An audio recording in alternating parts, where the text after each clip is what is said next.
A praying woman is a dangerous woman. That's just something about her.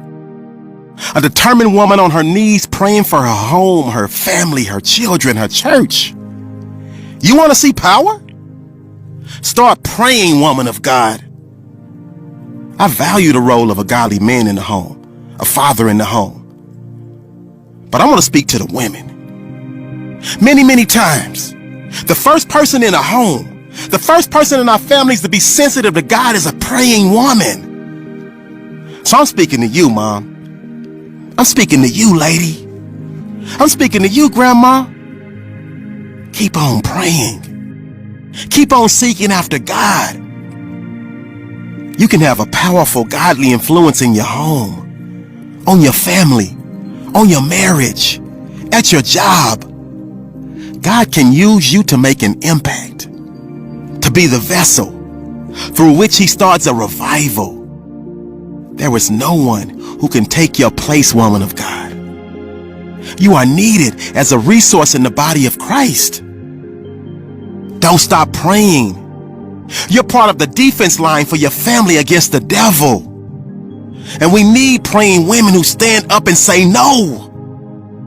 This far, Satan, and no further.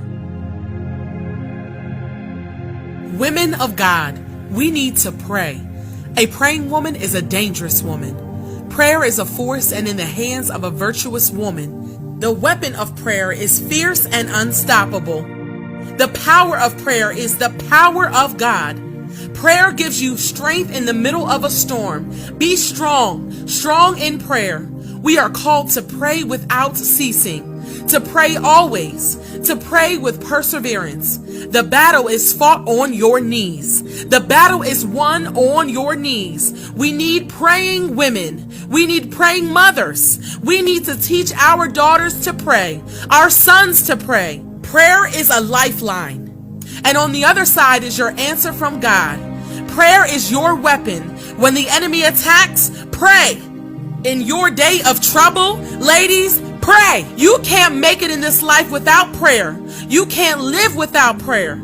At some point in your life, you will realize prayer changes things. Don't wait for trouble to come so that you pray. Don't wait for an attack for you to realize how important it is to pray. Pray always, pray diligently, and pray with authority. When you need a provider, get on your knees and pray. When you feel lost, find yourself in prayer. When you're broken, find healing in prayer. When you're in need, find safety and seek refuge in prayer. When you're tired, endure in prayer. Don't just go through trials. Don't just go through life. Pray through life. Let me tell you what happens when you pray. You cast down strongholds, break generational curses, wage war in the spirit. You break addiction. You gain knowledge in prayer. You build character in prayer. You bring the love of God back into your home, into your relationship. Everything about you changes when you are devoted to prayer. Breakthroughs are found in prayer. You find peace in your home through prayer.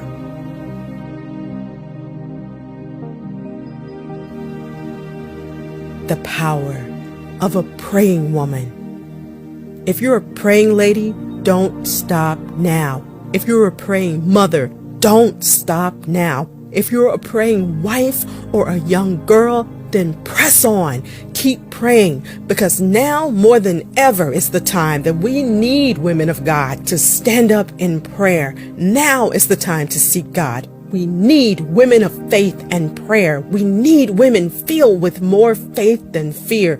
It's these kinds of women that can alter the destinies of their own families, of their children, of everything and everyone around them.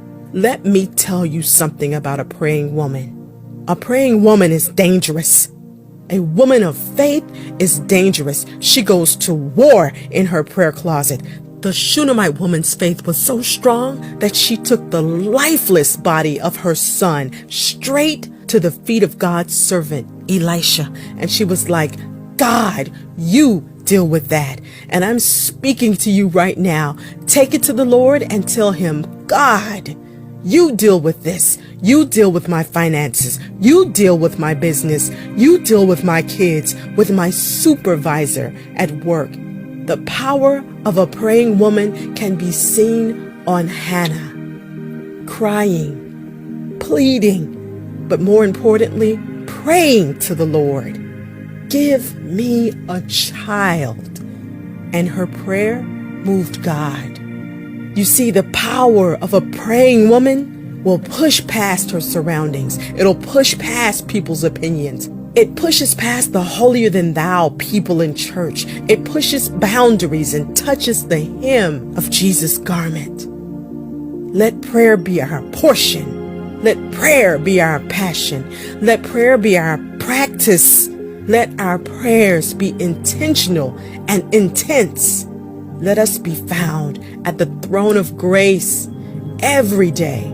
Every day. Let us be found in our prayer closets. Let us be found at God's altar, in God's presence. Let us be found praying.